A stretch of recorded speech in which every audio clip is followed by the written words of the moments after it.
and welcome to What on Earth, the podcast in the Environmental Investigation Agency, or EIA. This year, our organisation is marking 40 years at the forefront of investigating and campaigning against environmental crime and abuse. From the early days as pioneers of working undercover, we've come a long way in 4 decades, and as part of our celebrations, this podcast will be talking with some of the longest-serving campaigners in EIA about the work they've done and the changes they've seen. I'm Paul Newman, EIA's Senior Press and Communications Officer, and today I'm pleased to be joined by Mary Rice, the Executive Director of EIA UK. Mary, welcome, and thanks for taking the time to share your thoughts with us. Oh, very welcome. To start with, can you give us a bit of your background, what you were doing before you found your way to EIA? So before I stumbled across EIA, I was trained originally as a journalist, and then I spent the next sort of 15 years in education, and that involved teaching training and training trainers, predominantly in Japan and Hong Kong, but also in Cambridge. And I decided I wanted a career change. And so I came back to the UK, and I had a place to do a master's in environmental science. But I had 6 months to sort of waste, if you like, or to do something useful with. And a friend of mine pointed me in the direction of EIA because they were looking for volunteers. And that's how I came to walk through the door of EIA. And that was in February 1996. And what were your first impressions of the organisation at that time? What was it like? Well, it was smaller. It was in very plush offices because they'd got this really great deal with the landlord. So, they had very nice office space and across 4 floors.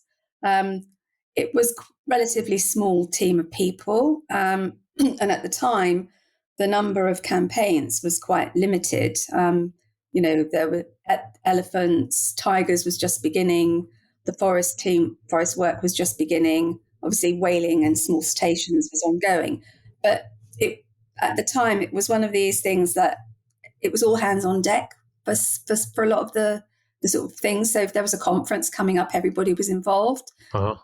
And I was essentially brought in to act as an assistant to the then chairman, Alan Thornton, who's one of the founding directors. If I'm honest, it was all a bit chaotic. But, it was, the energy in the place was amazing. There were a lot of really, really sort of driven and passionate people and young people. And some of them are still with us, which is testimony to, I think, the organisation and, their own passion.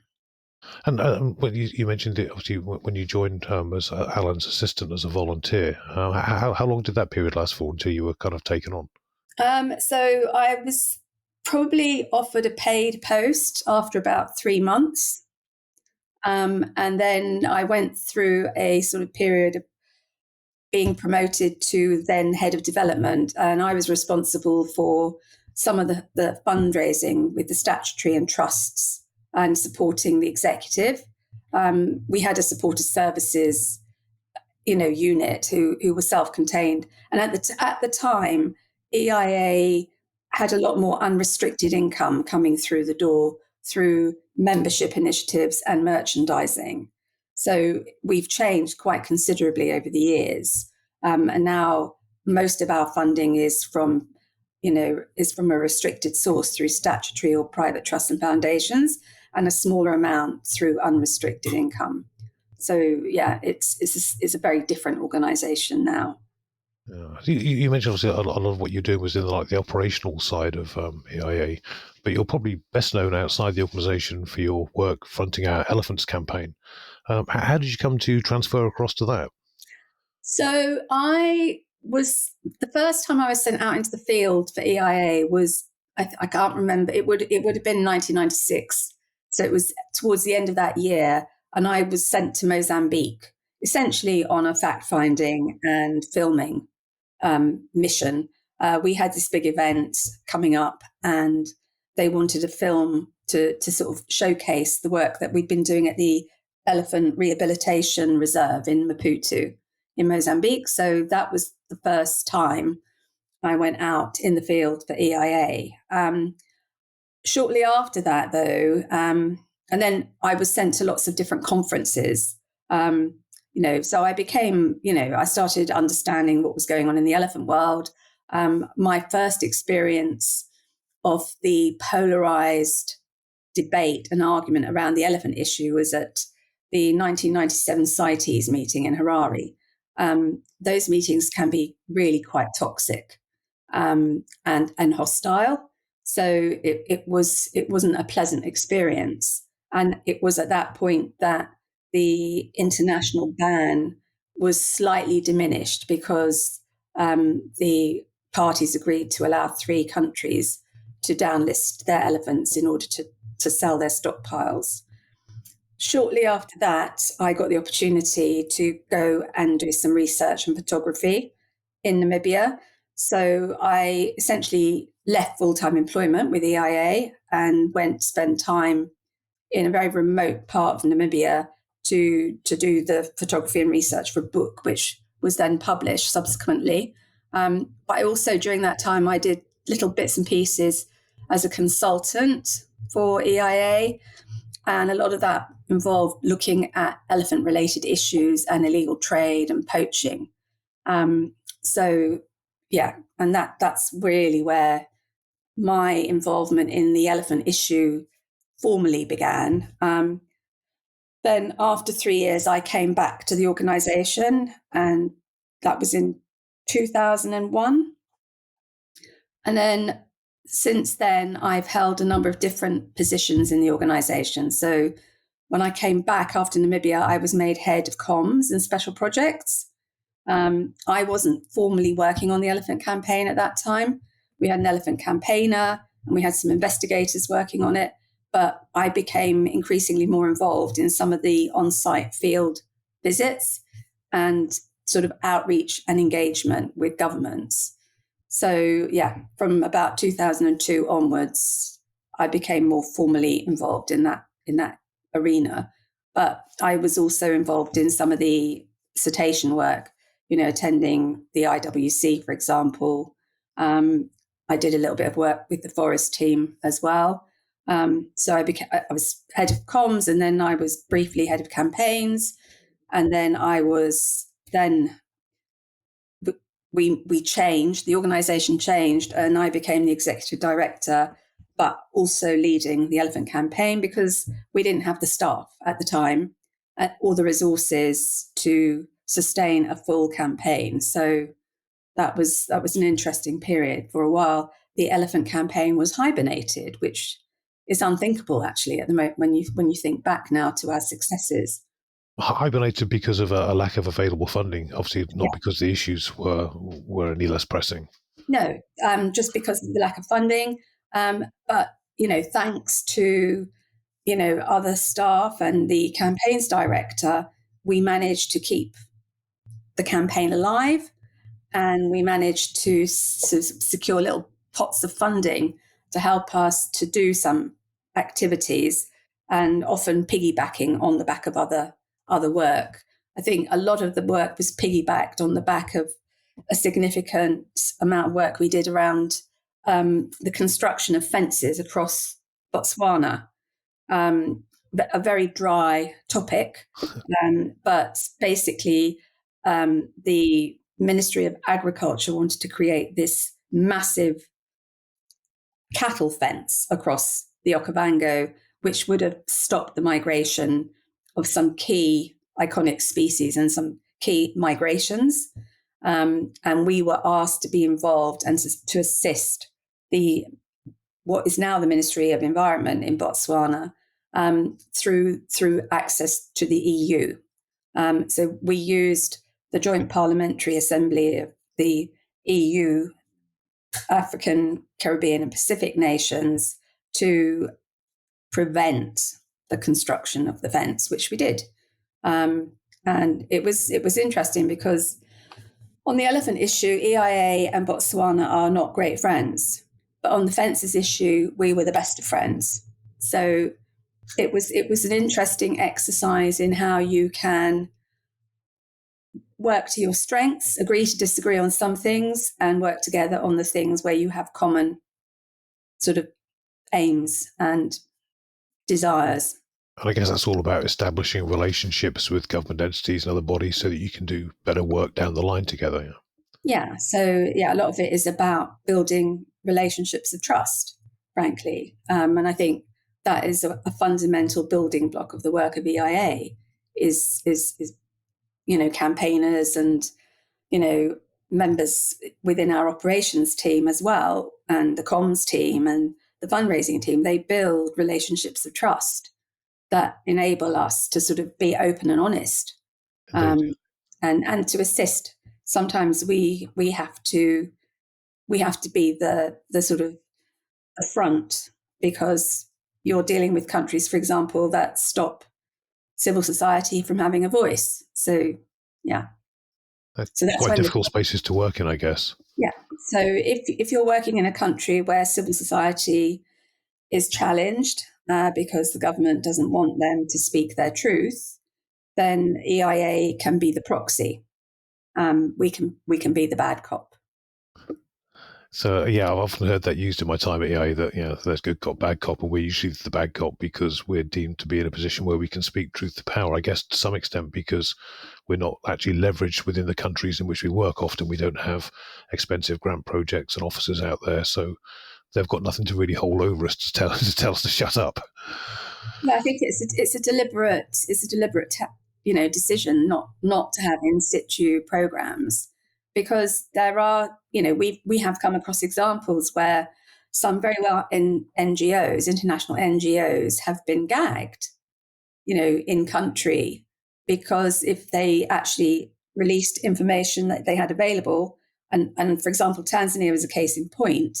We knew that there was a huge amount of poaching going on between 2009 and 2014. And these organizations also knew what was going on, but they weren't able to release that information into the public domain, because if they had, they would have lost all of their research licenses and they could have been kicked out of the country. And then they're back to square one somewhere. Yeah, so that's where EIA plays a very key role. I think it's an interesting position to be in, sometimes very uncomfortable. Because we're often out there as the only voice, I guess. Yeah, and sometimes you meet real hostility.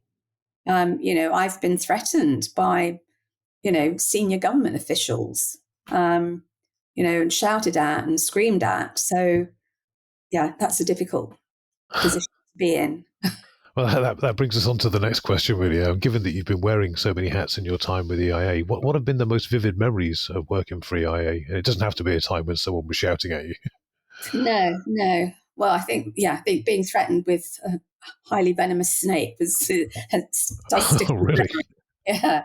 But I think there are lots and lots of different memories. Some of them are around very obvious successes. So, since that initial relaxation of the ban on international trade in ivory back in 1989, we have managed to hold the line so that it doesn't get weaker. In fact, it's now stronger because we've managed to get countries like China to close their domestic ivory markets. We've got the UK to close its domestic ivory markets. But we've had a sustained sort of campaign where we've had to, at every single conference of the parties, produce the evidence and the information to make sure that people are fully informed about what is actually going on in the ground, because often these countries will completely fabricate anything about their regulation, their control, their number of animals being illegally killed, in order to be given permission to sell stock. But we're in a very good place at the moment because international ivory ban is still very much in place. And there are actually really no buyers now who would be interested in buying any stock that now sits in the sort of strong rooms of Botswana, Namibia, and Zimbabwe and South Africa. Yeah, this might be a good point to mention something which is, I suppose, a common misapprehension about the nature of ivory trade is that, and I'm sure you've encountered this yourself many times, the argument that why are you opposing stockpile sales? The ivory's already off the elephants it came from are already dead. If you use it to flood the market, you'll reduce the demand, and therefore actual live elephants won't get poached for their tusks. Obviously, we don't believe that as an organization, because our line is that basically trade kills, is it not? That selling the stockpiles wouldn't do anything except send a signal and wave a green flag for more poaching and more sales.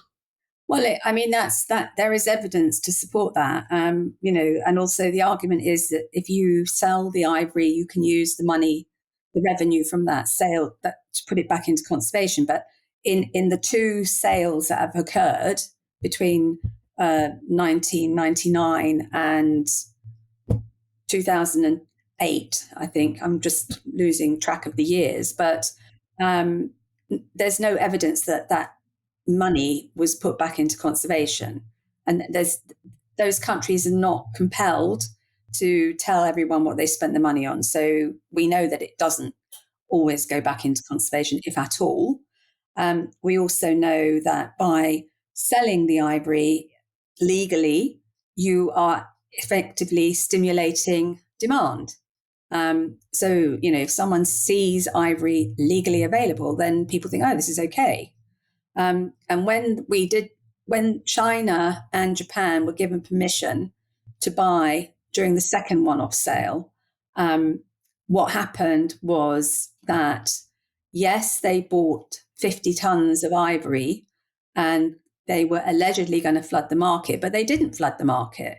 What they did was they created a limited release into the market. They escalated the prices to the traders, and we're talking about China now.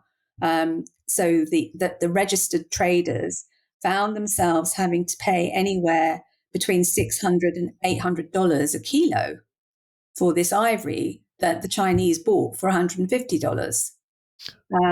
And the black market saw this as an opportunity to undercut the government prices. And this is when the poaching in Tanzania started.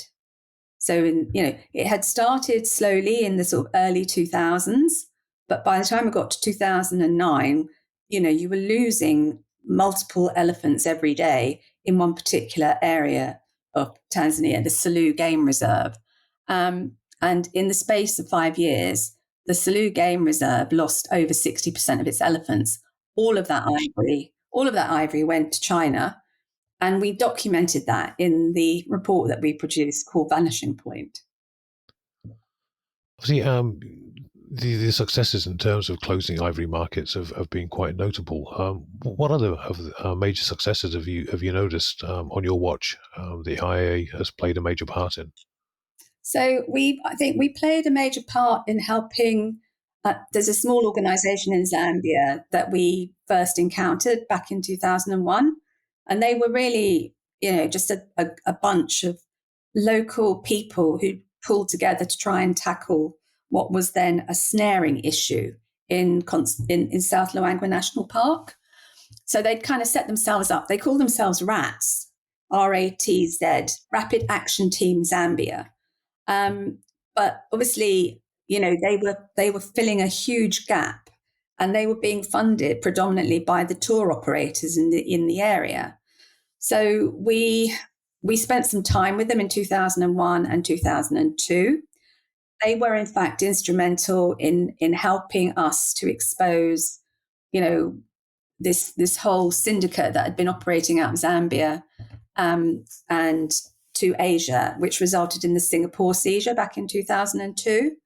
They were instrumental because they had documented what was going on.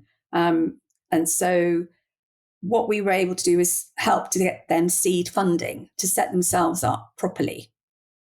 And then we went back in 2005 and we produced a film for them because by that time they'd managed to build a base for all of they'd become much more professional. They were now being trained. They had uniforms. They had created access to water for the village. They hired women rangers. And so we had a big sort of celebration. We produced a film for them, and we set it up in this base camp. And I remember at the time we had to get multiple extension leads plugged into each other to go from a house across, I don't know how far, how many meters, so that we could actually screen this film. And the amazing thing about it was all these young kids who'd never seen what their uncles or their dads or their mums do and the kind of work that they do, they were able to see, the amazing work they did. So that sort of thing I count as a huge success. Yeah, because I suppose it's not just informing people about the value of what they're doing, it's informing the people around them, the community more widely as well. And it's a thriving organization now. So, we are still in touch. So there's lots of, those relationships that, you build up over time. And I think that is one of EIA's real successes, is engaging, communities and local conservationists and helping them to actually protect the things that we want to protect as well. But to be able to step away at the end of the day and say, right, it's in safe hands. We don't parachute in and parachute out, but once we've got things established, we step away. We're always there if they need us, but that's been a real success, I think.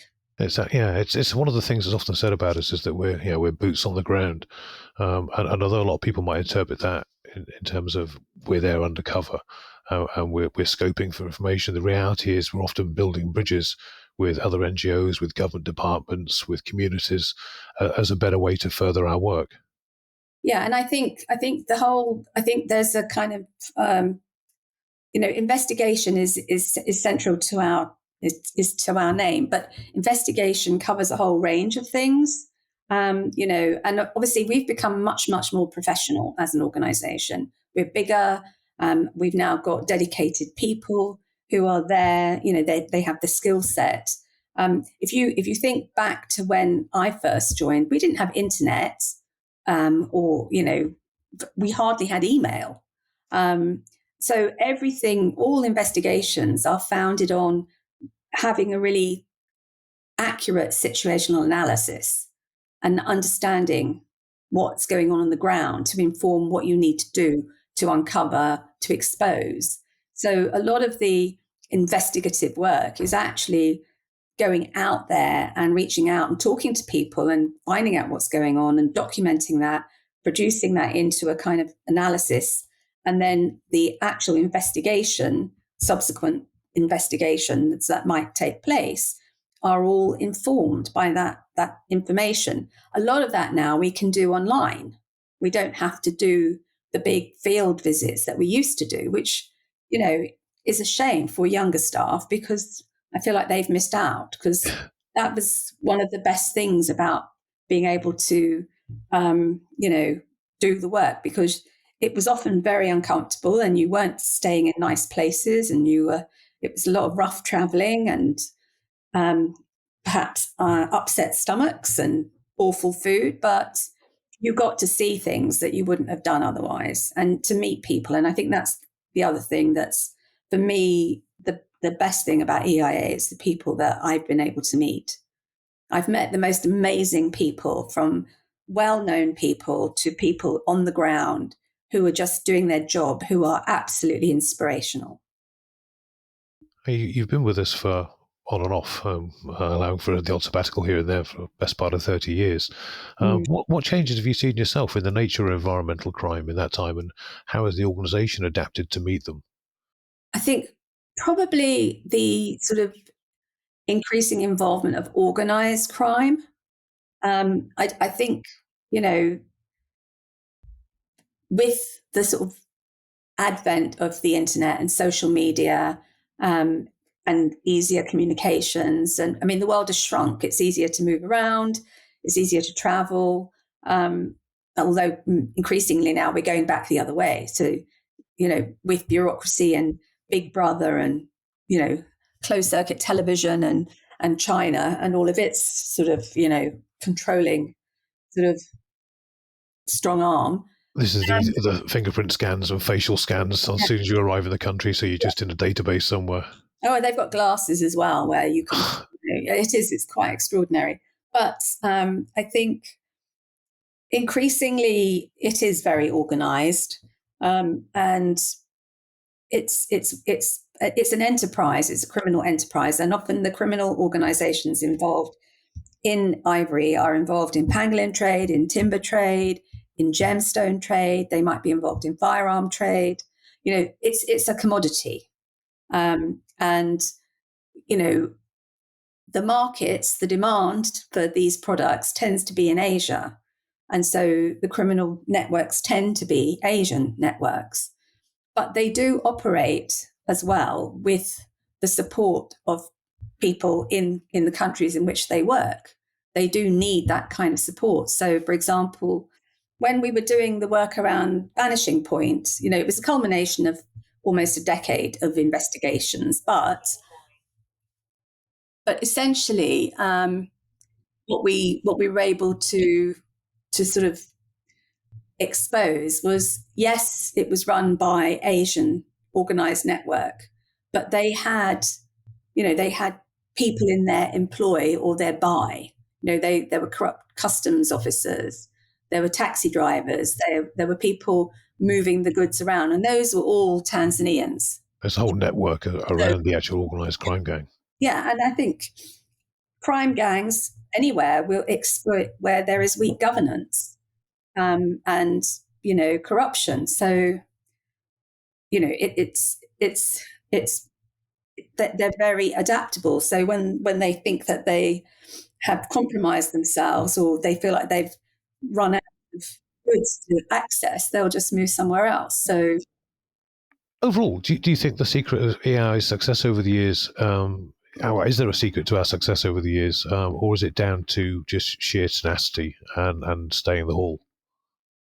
I think it's a combination of both. I think it's a combination of that tenacity and being in it for the long game, because any systemic change takes years. So that's really important. It's also about adapting. I think EIA has adapted. It probably needs to adapt more as it's grown, because, we are now triple what we were when I started. So all of that has an impact on the way that you work. But we also do a lot more policy work than we used to.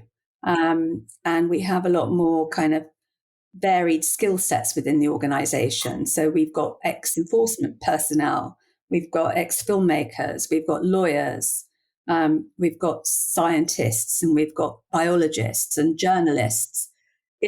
And I think one of the things about EIA, which is very unusual, is that we have 4 generations working under one roof. Yeah, as you say, we seem to hang on to quite a lot of people, and a lot of people that leave often circle back to us in the end anyway. And if they don't circle back, they often go off and set up successful outfits themselves. So, it's a good training ground for people. And I think, there can be a criticism that people stay for too long and they become institutionalized. But the other side to that is, well, people stay because they're passionate or because they have institutional knowledge, and because they're valuable. Indeed. Well, in your own case, I mean, you've been working on and for elephants now for an enormously long time relative to how long people might spend at an NGO typically, as a result of which, certainly from chatting to you, you've got that knowledge where you know everybody involved, the players, the politics, the issues, and it's like you can't just walk into an organization and come up with information from scratch. So there's definitely an advantage to having people like yourself who've got that history with the organization and the issue as well. Yeah, I think it's really important as well, and I think that's what probably is a selling point that we don't make the most of, because we do have a very long history in many of the issues that we still work on. if you look at, we were one of the first organizations to work in the context of the Montreal Protocol back in, the sort of the 90s when we first started that work. That work was born out of our cetacean work. It seems like that's very weird, but that is how it started. It started on the back of a piece of research that looked at environmental threats to cetaceans. And it became obvious that the ozone was a threat because it was harming the cetacean population. So that's when we started looking at ODS, ozone depleting substances. And that climate, what is now the climate campaign, was born. And we've gone from strength to strength. I think it's important that we remain relevant. So, the argument is that we still do the stuff that we used to do, but the problem isn't over yet. So we have had to grow in order to take on new challenges. But we also recognize that there are other organizations working on issues that, if they're already there working on them, then we shouldn't need to. Yeah. And you mentioned challenges. For a final question, what challenges do you see ahead for the organisation as we move into our 5th decade? So I think the challenges, obviously the biggest challenge is always funding, how we sustain ourselves as we grow. And, as we grow, the challenges change because we have to become more professional. And also, as the world has changed, there's much stricter regulation around what charities can do. There's much stricter regulation around employment and all of the things that you, as an organization, you have to sort of adhere to, all of which comes at quite a lot of cost. So that's a challenge. The other challenge is that there are an increasing number of other organizations coming into the space who do very similar work. And, I think for us, the challenge is how we maintain our place in that little microcosm.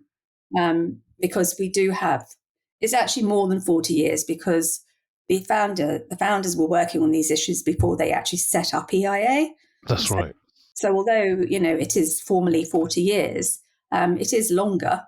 And, we pioneered the use of film in exposing environmental crime, and we pioneered the use of undercover investigation. And there are others now doing the same. But we've also grown and gone down different avenues. So we do have, we have real policy experts. We have changed laws.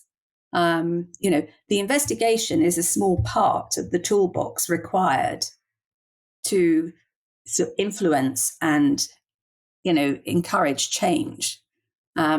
It's that information that provides the decision makers with the evidence they need to say, yes, we need to change the law. And if you look at what's happened with the forest team and the amazing work they've done over decades, it doesn't happen overnight. Indeed. Well, Mary, thank you very much for joining us today and sharing your thoughts. And here's to having you back on the show in 10 years' time as we celebrate our 50th.